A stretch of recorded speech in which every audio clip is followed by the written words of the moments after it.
students.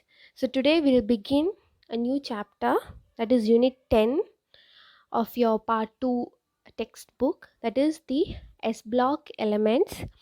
So you know that S block elements, when you consider or when you assume a periodic table, the S block elements are those two groups on the in the right hand side. Okay, so when you take a periodic table, the two groups in your right hand side, they are the S block elements. So S block elements of the periodic table, they are those in which the last electron enters the outermost s orbital, so they are called as the S block elements, because the last electron enters the s orbital. Okay, so as the s orbital, it can accommodate only two electrons, so maximum capacity or maximum number of electrons which can be accommodated in s orbital is 2. So this group, it consists of only two groups, that is first and second group. So first group of the periodic table, it consists of the elements, that is lithium, sodium, potassium, rubidium, cesium and francium. So they are known as the alkali metals, that is first group of the S block elements, they are called as the alkali metals, because they form hydroxides on reaction with water, which are strongly alkaline in nature, so they are called as alkali metals. Now the elements of group 2, you can see here, this is group 1, this is group 2. Okay, so elements of group 2, it consists of beryllium, magnesium, calcium, strontium, barium and radium.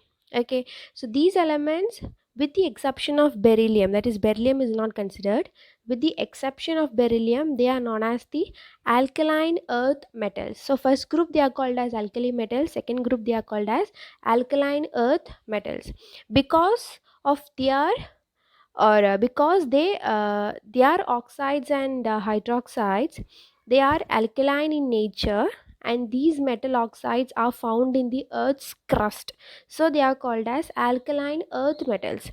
The oxides and hydroxides, they are alkaline in nature and they are found in earth's crust, so they are alkaline earth metals. And the first group, they are called as alkali metals, because they are they are hydroxides, they are alkaline in nature. So next we'll discuss the general electronic configuration of S block elements. So the general electronic configuration of S block elements, they are NS1 to 2, or you can say noble gas NS1 to 2, either 1 or 2 it will be.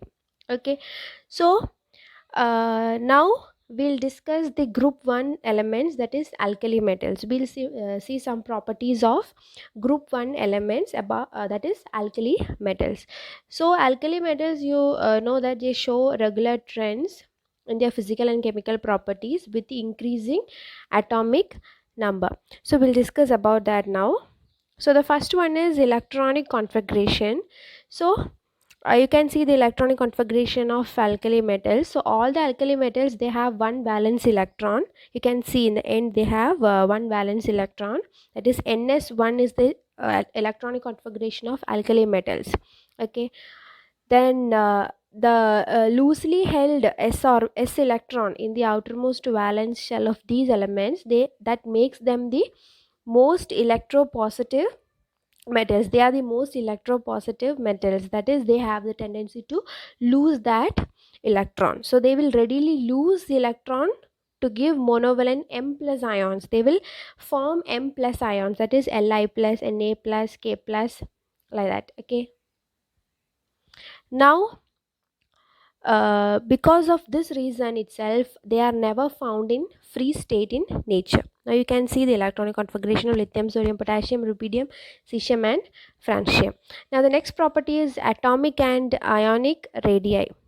So the alkali metal atoms, they have the largest sizes in a particular period of the periodic table. So we have already seen in the classification of elements in the periodic table, we have seen that alkali metals, those in the S block elements, they have the largest size, and when you move across a period, the atomic size or the ionic radii, it will decrease, isn't it, because of the what you say, because of nuclear charge. When the nuclear charges increases, there is a attraction between the nucleus and the outermost electron. So here the alkali metals, they have largest size in a period, if you consider. Okay, now the atomic and ionic radii of alkali metals, it will increase on moving down the group. That also we have discussed. That is, when you move down a group, what happens, the shells will increase. So the radius or the size of the metals or the alkali metals, it will increase. So atomic and iron radii, it will increase down the group, and they have the largest size in a period also.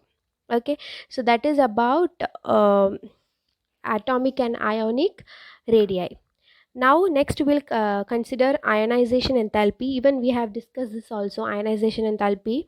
So the ionization enthalpy of the alkali metals, they are considerably low and decrease down the group from lithium to cesium. That is ionization enthalpy. You know that ionization enthalpy is the energy required to remove the most loosely bonded electron from the outermost shell, isn't it, in a gaseous isolated atom.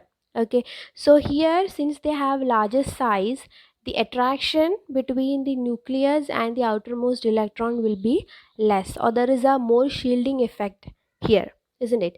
So since there is no attraction, it is very easy to remove the electron from the outermost shell. So the ionization enthalpy will be less for these metals. Okay, and it will decrease down the group, because the size is again more. So it is very easy to remove the electron from the outermost electron. So that is all about ionization enthalpy. Now we'll discuss about hydration enthalpy. So the hydration enthalpy of alkali metal ions, it decrease with increase in ionic sizes. So as the ionic size increase, it will decrease. So increase in ionic size, so you know that lithium will be having more hydration enthalpy, then sodium, then potassium, then rubidium and cesium. So Li plus has maximum degree of hydration, and for this reason lithium salts are mostly hydrated. Next we'll discuss the physical properties of alkali metals. That is, they are silvery, white, soft and light metals. That is, all the alkali metals, they are silvery, white, soft and light metals. So because of the large size, these elements, they have low density, and this density, it will increases down the group from lithium to cesium. Okay, so density, if you consider, for lithium it is 0.53, but when it comes to cesium it is 1.90. It will increase. Okay, but that potassium, it is the lighter, potassium is lighter than sodium. Okay, that is an exception. Now the melting and boiling points of the alkali metals, they are low, indicating weak metallic bonding due to the presence of only a single valence electron in them. Since they have only a single valence electron, the metallic bond between them, it is very weak. So the melting and boiling points are low. It is very easy to break that bond because it is very weak. Now the alkali metals and their salts, they impart characteristic color to an oxidizing flame. That is, when you show these alkali metals or their salts to the flame, they will show a particular color for each metal. So this is because what happens is, the heat from the flame, that is flame, you know, fire, the heat energy, it will excite the outermost orbital electron to a higher energy level. Okay, once they get excited, they will come back to the ground state. So when these excited electron, when they come back to the ground state, they will emit some particular radiation in the visible region. So because of that, these metals, they have color, they will get color. So color, if you take, for lithium it is crimson red, sodium it is yellow color, potassium it is violet, rubidium is red, violet, and cesium is blue. So alkali metals, they can therefore be detected by the respective flame test and can be determined by flame photometry or atomic absorption spectroscopy. So because of this property, they can be detected using flame test also.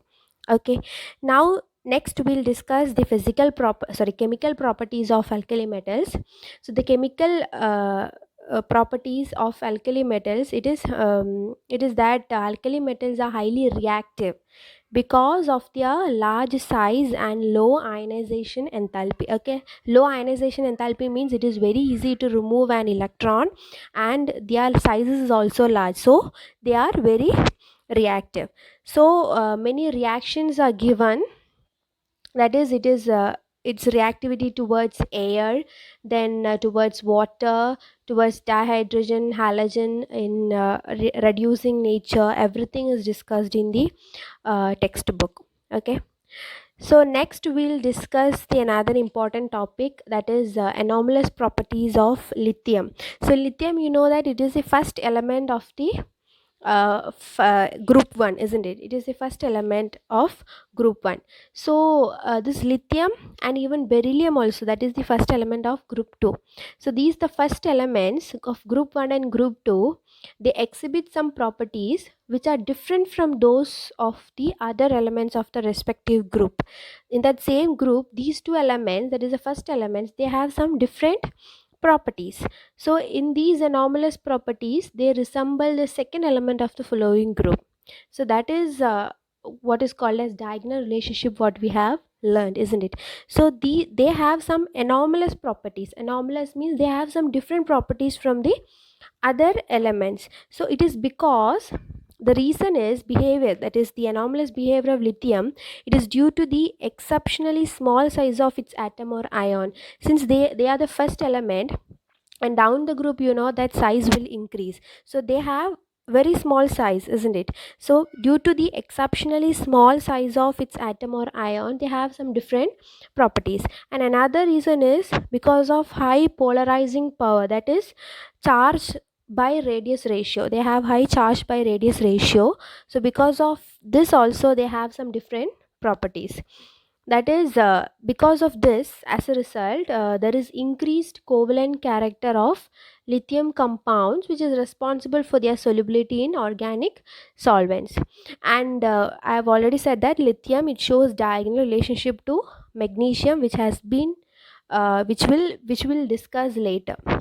Now we'll discuss the points of difference between lithium and other alkali metals. So I have said that anomalous properties of lithium. Lithium, it have different properties from other other elements, isn't it? Okay, so we'll discuss some of the difference between lithium and other alkali metals. So these are the difference. That is, lithium is much harder. Its melting and boiling point are higher than the other alkali metals. Lithium is least reactive but the strongest reducing agent among all the alkali metals. Lithium chloride is deliquescent and crystallizes as a hydrate. Whereas other alkali metal chlorides, you can see they do not form hydrates. Then the lithium hydrogen carbonate, that is lithium bicarbonate, is not obtained in the solid form, while all other elements form solid hydrogen carbonates. Then lithium, unlike other alkali metals, they form no ethanide on reaction with ethine. Okay, so lithium nitrate, when treated, gives when heated, gives lithium oxide, whereas other alkali metal nitrates, they decompose to give the corresponding nitrite. So lithium fluoride and lithium oxide, are comparatively much less soluble in water than the corresponding compounds of other alkali metals. So these are some points of difference between lithium and other alkali metals. So I have said that lithium and magnesium have some similarities called the diagonal relationship, isn't it? So we'll discuss some of the points of similarities between lithium and magnesium. So lithium and magnesium, they react slowly with water, and the oxides and hydroxides, they are much less soluble, and the hydroxides decompose on heating. So both form a nitride by direct combination with nitrogen. So the oxides of lithium and magnesium, they do not combine with excess oxygen to give any superoxide. So these are some similarities. Now the carbonates of lithium and magnesium, they decompose easily on heating to form the oxides and carbon dioxide. Solid hydrogen carbonates are not formed by lithium and magnesium. Now both lithium chloride and magnesium chloride, they are soluble in ethanol. Now both lithium chloride and magnesium chloride, they are deliquescent and crystallize from aqueous solution as hydrates. Okay, so these are some similarities of lithium and magnesium. Okay, now thank you.